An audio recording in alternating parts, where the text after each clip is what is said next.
भक्ति सागर में आप लोग का स्वागत है।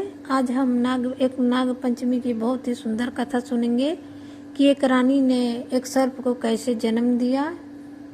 एक नगर में एक राजा और रानी रहते थे। उन राजा जो थे बहुत दयालु थे, उनकी प्रजा बहुत खुश रहती थी, उनका राज्य बहुत खुशहाल रहता था। लेकिन रानी और राजा दुखी रहते थे, उनको कोई पुत्र नहीं था। उनके राज्य में एक शंकर जी का मंदिर था। रानी प्रतिदिन उस मंदिर में जाती, पूजा पाठ करती, अपने पुत्र के लिए कामना करती कि मुझे भी एक पुत्र हो जाए। कुछ समय बीतने के बाद रानी को बच्चा होने वाला था। जब रानी ने उस बच्चे को जन्म दिया तो वो शुरू से ही बच्चा जन्म लेते ही सर्प बन गया। यह बात पूरे राज्य में आग की तरह फैल गई। सभी ने उनको सलाह दिया कि राजा को सभी ने सलाह दिया कि उस सर्प को मार दीजिए। सर्प तो सर्प होता है, बड़ा होकर काटेगा।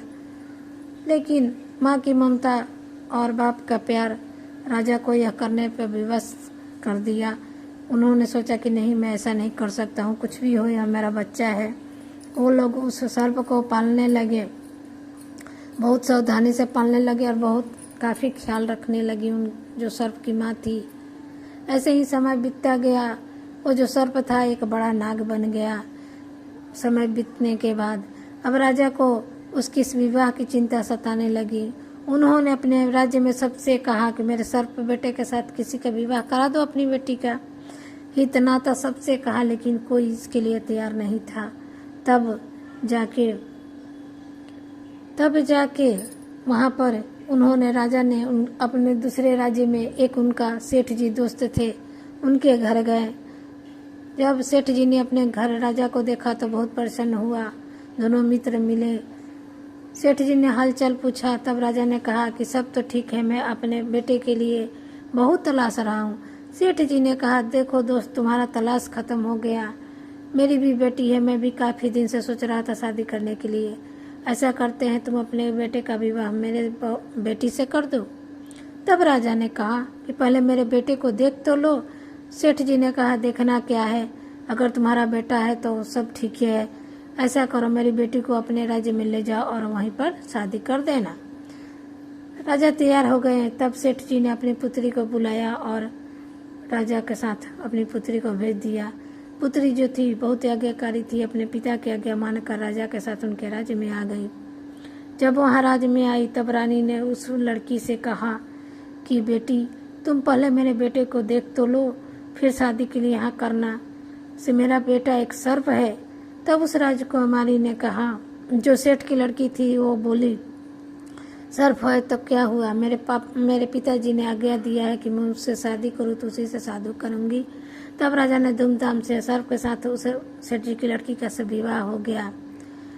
विवाह होने के बाद जो सेठ जी की लड़की थी, अपने पति के जो सर्प थे उनका बहुत ख्याल रखती थी और समय समय पर उनका खाना पीना सब कुछ बहुत अच्छा से करती थी। एक दिन सेठ जी की लड़की जो सोई हुई थी, उनको लगा कि उनके रूम में कोई कमरे में आदमी है। नेत्र खोला, देखा एक साक्षात आदमी खड़ा था। वो डर गई, उठ के चिल्लाने लगी। तब उस आदमी ने कहा कि डरो मत, मैं तुम्हारा पति हूँ। तब सेठ जी की लड़की ने कहा कि मेरा पति तो सर्प है, आप कैसे हो सकते हैं।